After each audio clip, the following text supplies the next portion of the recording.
So the dust is settling, people are starting to adjust to remote working by now. Some people think that working from home is the best thing that happened to them, but others who are isolated from their colleagues and other people, they might think that it's the worst nightmare.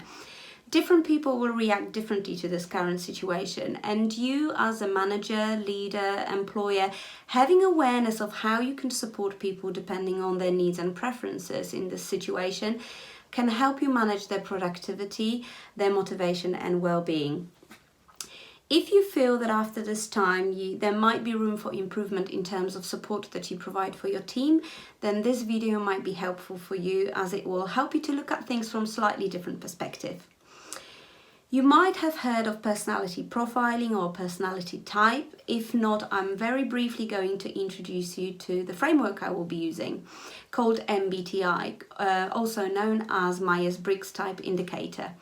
MBTI is a very widely used profiling tool that helps people to figure out what their personality type is and their preferences. Now, what do I mean by preferences? If you are doing something according to your preferences, then you will be doing things without putting too much thought and effort into it. It's like writing or brushing your teeth with your preferred hand. It will come easy, naturally, you don't really put much thought to it. If you were going to brush your teeth with your other hand, with your non-preferred hand, the task will be more difficult. You will have to put more effort and thought into it, and it's not going to feel as natural. So there is no good or bad preferences, no right or wrong. We are all different. We are all unique, and we all have different ways of communicating, making decisions, structuring our days and tasks, adapting to change, and so on. We are all different, but we are predictably different. And in this video, I'm going to introduce you to a pair of preferences called extraversion and introversion.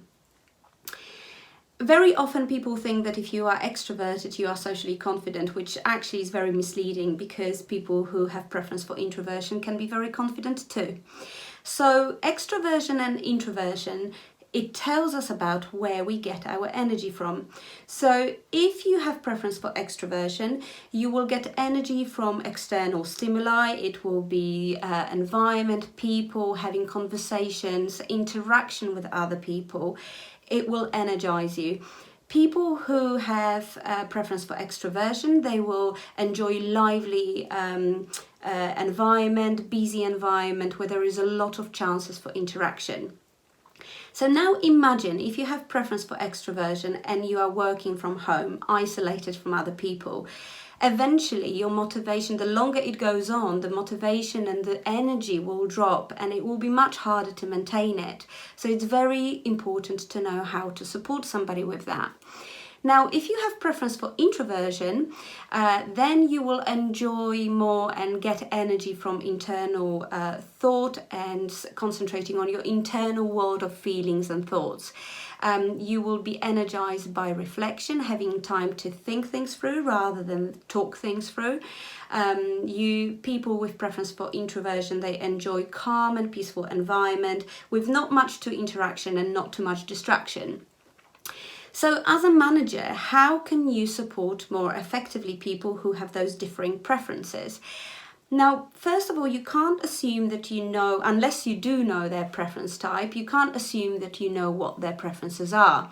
So a good starting point might be a conversation to talk about, what energizes them and what support they need. There are certain things that you can consider. So for example, people who have preference for extroversion, they will really enjoy and they will appreciate a catch-up over the phone rather than over email. If you call them, swapping ideas, having that interaction is going to energize them, somebody who has preference for introversion, they would rather have an email over a call. And if you have to make a call, then I would suggest that a phone call would go down better rather than video call, so they can only concentrate on what you are saying and the tone of voice, rather than trying to actively read people's body language, which can be very draining for them. So if you have a call with both preferences on the call joining in, then maybe start by asking them about their day and what has been working well in terms of working from home, where they need a little bit more support. Now, think about yourself. If you are going to make a call to somebody who likes to chat, do you leave that call feeling energized or feeling drained? Would you pick up the phone or would you email? Which one would be your preference? Now, as a leader, you have to think about how can you adjust your own preferences to support better people with preferences that of their own. So I suggest you have a little bit of think, have a chat with your team, figure out what their preferences are, and see how it goes. In my next video, I will introduce you to the next pair of preferences called sensing and intuition. If you found this video useful, please share it with anyone who can benefit from it. And if you want to find out more about profiling or how it can help you and your team, then get in touch. I would be happy to help. See you soon in part 2.